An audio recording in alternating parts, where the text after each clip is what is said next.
Hi, everyone. Judge Andrew Napolitano here for Judging Freedom. Today is Thursday, January 9th, 2025. Professor John Mearsheimer joins us now. I know I've said this before, but I have to say it again. Thank you for all of your help and collaboration, Professor Mearsheimer, including the many communications we've had off air during 2024. And I fervently hope that they will continue and maybe even accelerate in 2025. It's been a pleasure. And the audience, of course, loves it. I've been dying to ask you this all week, and it's not even the advertised subject of this segment we're now beginning. You have developed an expertise in the concept of the regional hegemony. China has its area of hegemony, leave them alone. The U.S. has its area of hegemony, leave us alone, although the U.S. tries to get into other people's. Russia has its area of hegemony, leave it alone. What will happen in the Kremlin if the United States, by hook or by crook, by sale and acquisition or by military force, acquires Greenland? Well, I don't think there's much the Russians can do to prevent it. I don't think they're going to get into a fight over Greenland. What's going on here is in large part a consequence of the Ukraine war. I don't think that most people realize this, but as a result of the Ukraine war, we in effect picked a fight with Russia. And Russia and the United States are both mortal enemies, and we're both physically located, even without Greenland, in the Arctic. Furthermore, as a result of the Ukraine war, Finland and Sweden have joined NATO.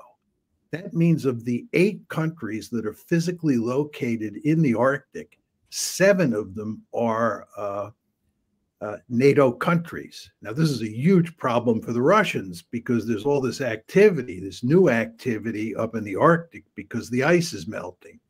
So what the Russians have done, they didn't want to do this, but we in effect forced their hand, is they've invited the Chinese to go up to the Arctic with the Russians. Oh, my goodness.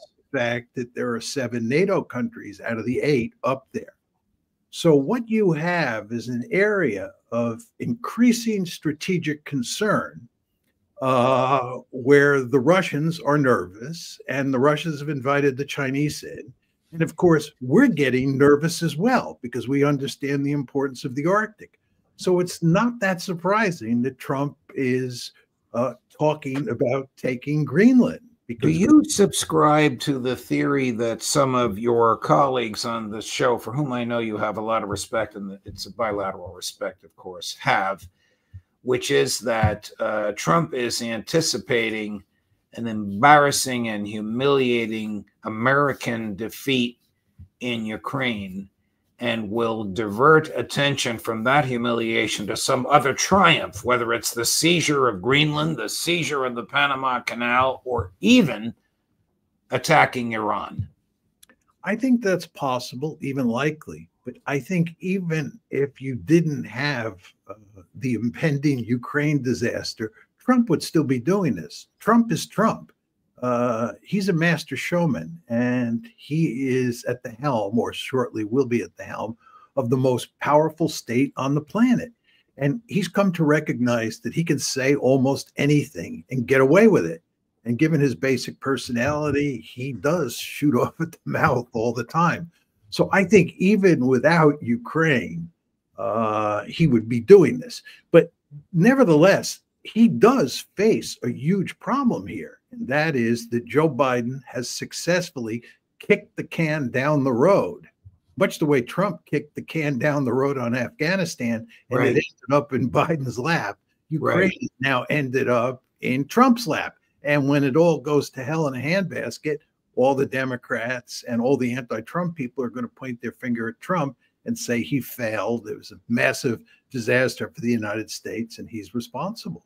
Would you put it past Joe Biden? And now that's a big question because who knows what he knows. Would you put it past the Biden administration, which must mean Tony Blinken and Jake Sullivan and Lloyd Austin, to start a war with Iran in the next 10 days and really leave a disaster in Trump's lap? I think that's a bridge too far. I think they want to create all the trouble they can for Trump. There's no doubt about that. And they've been quite successful. But I find it hard to imagine that they would start a war against Iran with a few days left in the administration.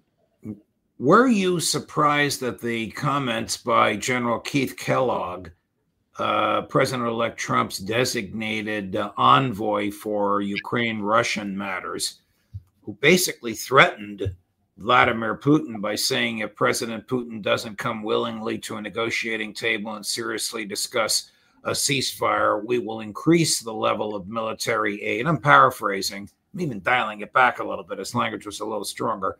We will increase the level of military aid we've been sending to Ukraine.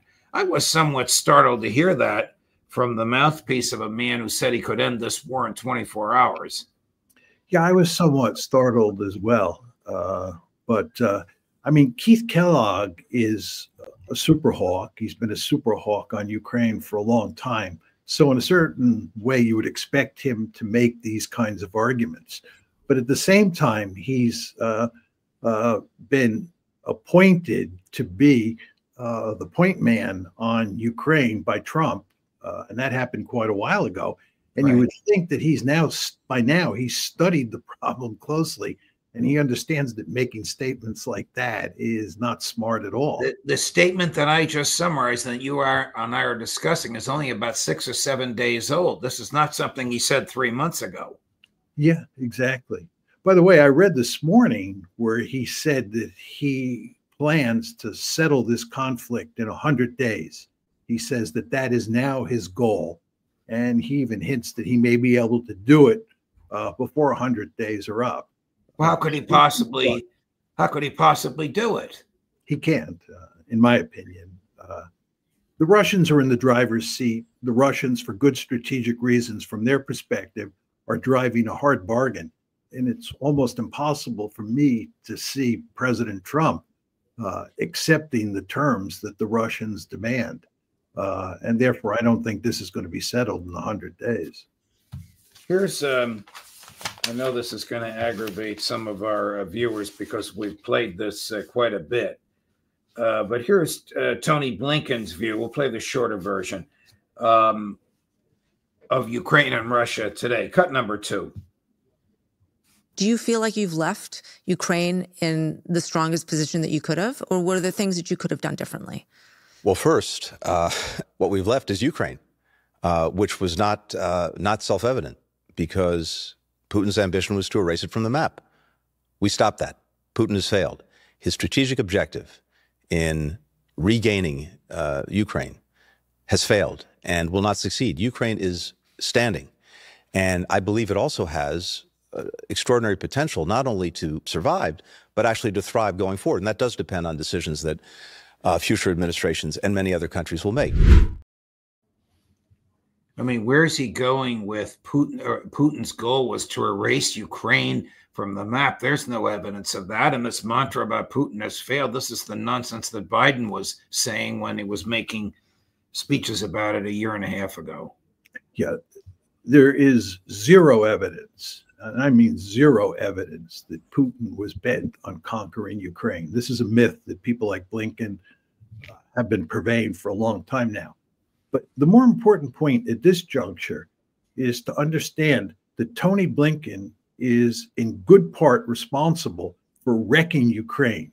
He has helped destroy Ukraine. If he had not played a key role in precipitating this war, Ukraine would be intact today. The fact is that the Biden administration, in effect, pushed the Russians into this war. They, in effect, drove the Russians into a position where they felt, the Russians, that they had no choice but to attack Ukraine.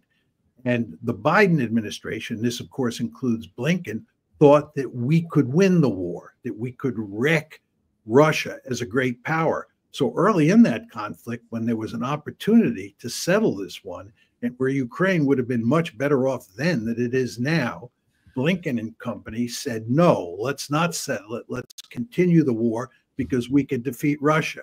He was wrong. He failed. He helped wreck Ukraine, and it's very important to understand that he has lots of blood on his hands. I couldn't agree more. And this farewell tour of his, much of which is about a 90-minute interview, a video interview with a reporter from the New York Times, to me shows I think he has duped himself into believing this, although some of the things he says with such body language that he can't possibly believe what he's saying. But enough about him. If Trump pulls us out of NATO, what happens to NATO? Well, NATO's dead without us. I mean, it just doesn't work. The key point that you always want to remember about NATO is that it is an alliance that's basically run by the United States, and that the Europeans always been happy to allow the United States to run the alliance. And when we run the alliance, we in effect solve all the collective action problems that you get in a big institution like that. And if you take the United States away, you want to remember that you have a series of states, a series of nation states left over.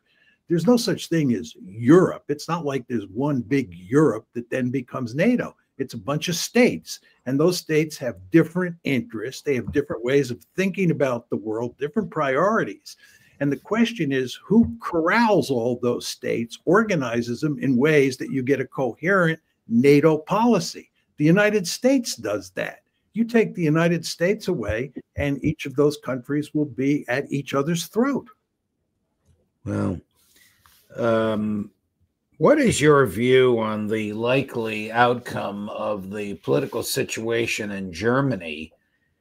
And if the hard right, and maybe it's not that hard right, if the anti-immigrant nationalist party, forget the name, AfD, comes into power, will Germany secede from either the EU or NATO?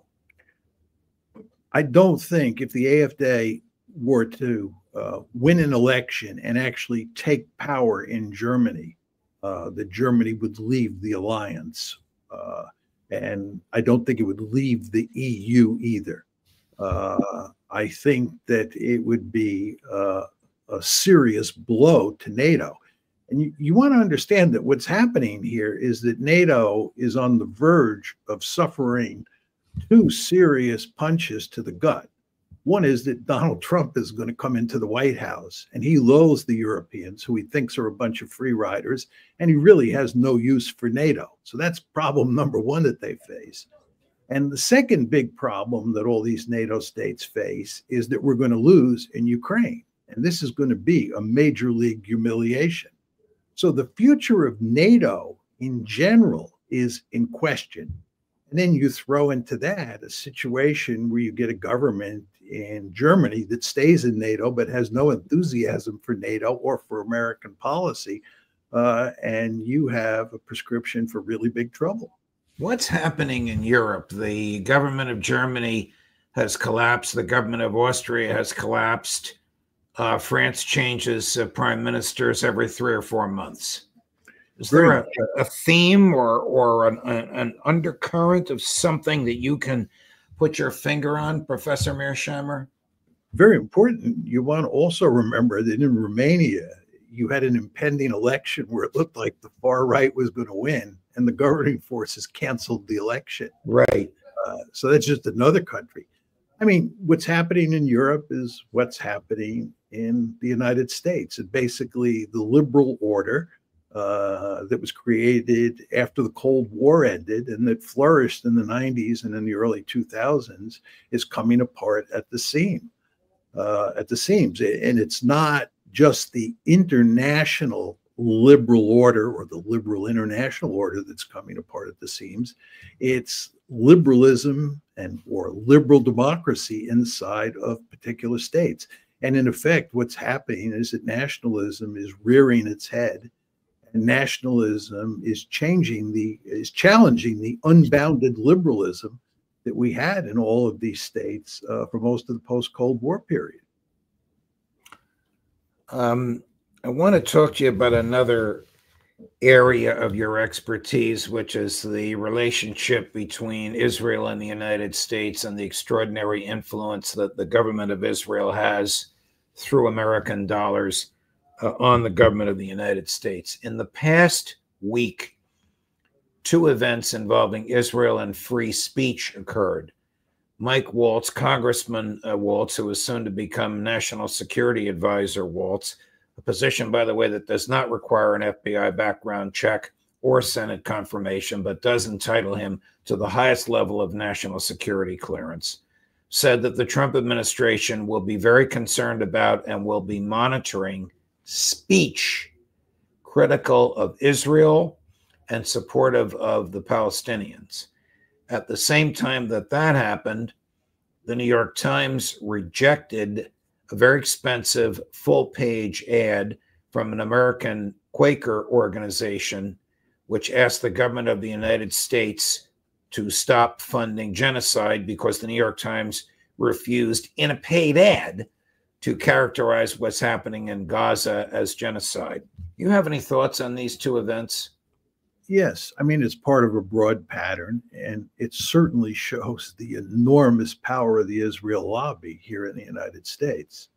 But what's going on is that it's more and more recognized that, number one, Israel is an apartheid state, and number two, that Israel is executing a genocide in Gaza. And there is actually huge resistance to those two facts inside of the United States. There are a lot of people who want to speak out. And this is what you get with this advertisement that the New York Times rejected. What the New York Times was very upset about was that the word genocide was used in the advertisement. The New York Times said you can't use the word genocide. You want to think about that. This is a country where we're talking about Israel, where there's all sorts of evidence that it's committing a genocide. And you have an organization that wants to put an ad in the New York Times that uses the word genocide, and the Times says no. Now, you want to ask yourself, what's going on here? The problem is that Israel is under siege here in the United States in certain quarters, and more people are talking out about apartheid and genocide. And the Israel lobby is going to enormous lengths to put pressure on policymakers and on journalists and on university presidents to suppress that speech. They don't want people talking about genocide and apartheid. Were you surprised that Mike Waltz did this, or is the mentality the same? No matter who runs the government, one team has D after their names and the other has R. Of course, and that's because the lobby is so powerful. I mean, there's no difference between the Democrats and the Republicans on this issue. As I said the last time I was on the show, people have been saying that from a hardliner's point of view inside of Israel, they're really thankful that Trump is replacing Biden because Biden wasn't supportive enough of Israel. This is a laughable argument. Biden was fully supportive of Israel. He backed him at every turn. How can Trump be any different? The Trump administration, and this, of course, includes people like Michael Waltz, and the Biden administration will act the same way towards Israel. They have no choice. They would pay a god-awful price if they challenged Israel in any meaningful way, because, again, the lobby is so powerful. Israel has committed genocide in Gaza, destroyed 90 to 95% of it, neutralized for a while Hezbollah, seized 40% of the land area of Syria, and is now claiming it is part of Israel. Is it overextending itself? Well, I think there's not much question it's overextending itself. Just to take Gaza, for example, you want to remember that the Israelis were in Gaza until 2005, and they got out. And they got out because they were overextended. It was just too demanding to stay in Gaza and manage it. And instead, what they did was turn it into an open air prison. They're now in Gaza. There's no evidence they're going to leave. And furthermore, they're now in southern Lebanon. And as best I can tell, they're not going to leave southern Lebanon. They're now in Syria. And as best I can tell, they're not going to leave Syria. And you want to ask yourself, just to take the Syrian case, what's going to happen in Syria? Do you think the new Syrian government, do you think the Turks are going to be happy about Israel occupying a large slice of Syria and they're just going to accept it? I wouldn't bet a lot of money on that. And I wouldn't bet a lot of money that Hezbollah doesn't come back into the fight if Israel doesn't leave southern Lebanon. And you can rest assured, going to Gaza, that Hamas is still alive and well. The Israelis now acknowledge that, and that Hamas will retaliate and do everything it can to drive the Israelis out. So they have a lot of problems facing them. I know you are an academic and your expertise is geopolitics. You're not a shrink, but I want you to watch the body language on the following clip, cut number 6. Do you, Secretary Blinken, worry that perhaps you have been presiding over what the world will see as a genocide? No. It's not, first of all. Second, as to how the world sees it, I can't fully answer to that. But everyone has to look at the facts and draw their own conclusions from those facts. And my conclusions are clear. Pitiful. Yeah. It's like the earlier clip you played about Ukraine. You remember he was saying that we basically have prevailed in Ukraine. Right. We left Ukraine in great shape. You just sort of say to yourself, what planet is this guy living on? And the same thing is true with regard to what's happening in Gaza. I would say to him, okay, you don't want to call it a genocide. What do you call it? Mass murder? Right. Right. You believe the Israelis are creating massive war crimes? General Yalon, Boogie Yalon. Our friend and colleague Max Blumenthal was quite critical of the reporter from the New York Times, whose name is escaping me, for not following up much along the lines that you just suggested. This clip makes Tony Blinken look terrible, or he himself makes himself look terrible, but she could have followed up along the lines that you just articulated. Why do you think Trump is blaming the desire for recapturing the Panama Canal on the presence of Chinese? I mean, is there any evidence that the Chinese have taken over the canal or are operating it secretly or openly? No. I mean, China is not a threat, a military threat anywhere in the Western Hemisphere.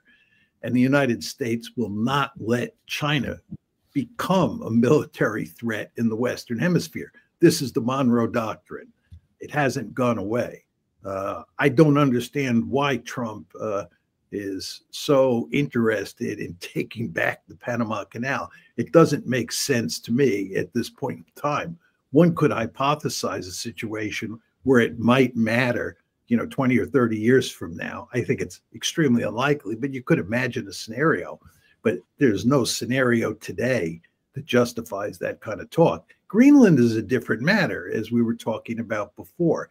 Greenland is, up there in the Arctic, and it matters greatly for strategic purposes. But the Panama Canal, I just don't understand it. Do you understand why he wants to change the name of the Gulf of Mexico? Well, he wants to humiliate the Mexicans. He does. I mean, we've been watching him humiliate Justin Trudeau. Justin Trudeau really looks like a pathetic figure because Trump towers over him, and Trump is able to use his New York City rhetoric to really make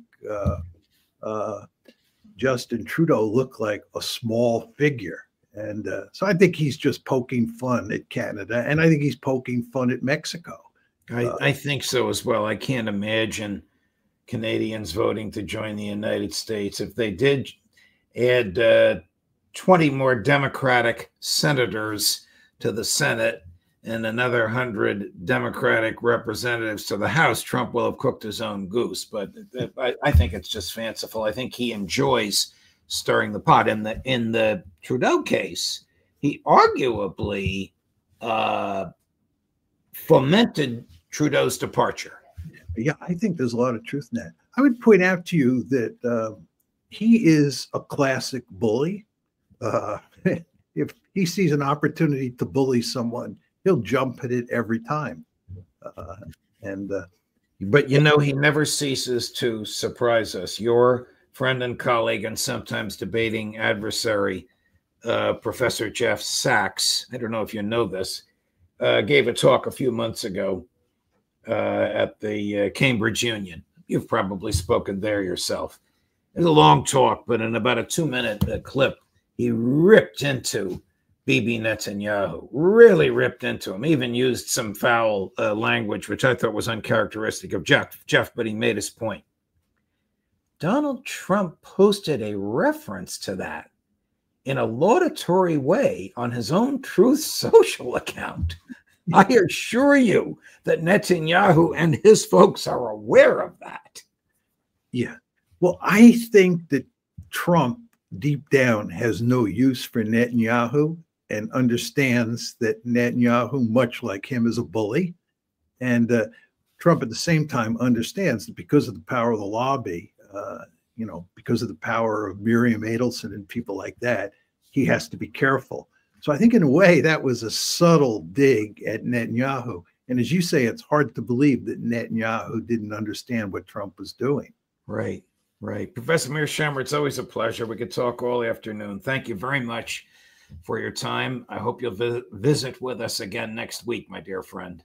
I look forward to it. Thank you. Thank you. A great man, such a brilliant brain. The opportunity to pick his brain is one of my professional joys. Another professional joy is to be able to pick the brain of Colonel Larry Wilkerson, who will be with us at 3 o'clock this afternoon. Judge Napolitano for Judging Freedom.